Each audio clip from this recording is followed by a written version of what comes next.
કેમ છો વાલા વિદ્યાર્થી મિત્રો? આજે આપણે મળ્યા છીએ લસિકાની ટૂંક નોંધ સાથે. તો લસિકા રુધિર જેવું જ અને રંગવિહીન પ્રવાહી છે. તો સાંભળજો, લસિકા પરિવહન તંત્ર સાથે સંકળાયેલ રંગવિહીન પ્રવાહી છે. લસિકા પરિવહન તંત્ર સાથે એટલે કે આપણા રુધિર પરિભ્રમણ સાથે સંકળાયેલું એક રંગવિહીન પ્રવાહી છે, જેને આપણે શું કહીએ છીએ વિદ્યાર્થી મિત્રો? લસિકા. લસિકા રુધિર કેશિકા છિદ્રોમાંથી રુધિર રસ, રુધિર કોષ અને પ્રોટીન છૂટું પડે છે. અને શેનું નિર્માણ કરે છે? આ બધી છૂટું પડે અને લસિકા બને છે. જો વિદ્યાર્થી મિત્રો, હજી એક વખત, રુધિર કેશિકાના છિદ્રોમાંથી રુધિર રસ, રુધિર કોષ અને પ્રોટીન છૂટું પડે અને લસિકા બને છે. લસિકા રુધિર રસ જેવું છે.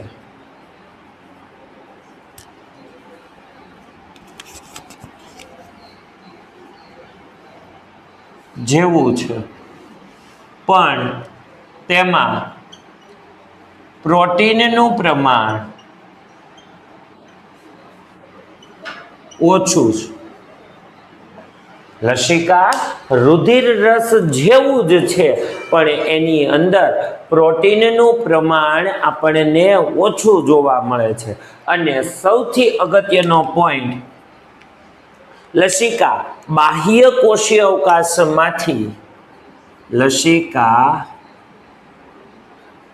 બાહ્ય કોષીય અવકાશમાંથી, સાંભળજો, લસિકા બાહ્ય કોષીય અવકાશમાંથી લસિકા વાહિકામાં આવે. લસિકા બાહ્ય કોષીય અવકાશમાંથી લસિકા વાહિકામાં આવે અને ત્યાંથી આવશે લસિકા કેશિકામાં. શેમાં આવશે? લસિકા વાહિકામાંથી લસિકા કેશિકામાં, અને એમાંથી આવશે લસિકા વાહિનીઓમાં. અને વાહિનીઓમાંથી ક્યાં આવશે? શિરામાં, એટલે કે જે મોટી શિરા હોય એની અંદર આવે અને અંતે રુધિરમાં ભળે છે. તો લસિકા બાહ્ય કોષીય અવકાશમાં રહેલા બે કોષો વચ્ચે જે અવકાશ છે એમાં રહેલા વધારાનું દ્રવ્ય લસિકા વાહિકામાં, લસિકા વાહિકામાંથી લસિકા કેશિકામાં, લસિકા કેશિકામાંથી લસિકા વાહિનીઓમાં, અને અંતે મોટી શિરા દ્વારા અથવા મહાશિરા દ્વારા રુધિરમાં ભળે છે. હવે વિદ્યાર્થી મિત્રો, લસિકાના બે કાર્યો છે. લસિકાના બે કાર્યો છે કે એ નાના આંતરડામાં પાચિત ચરબીનું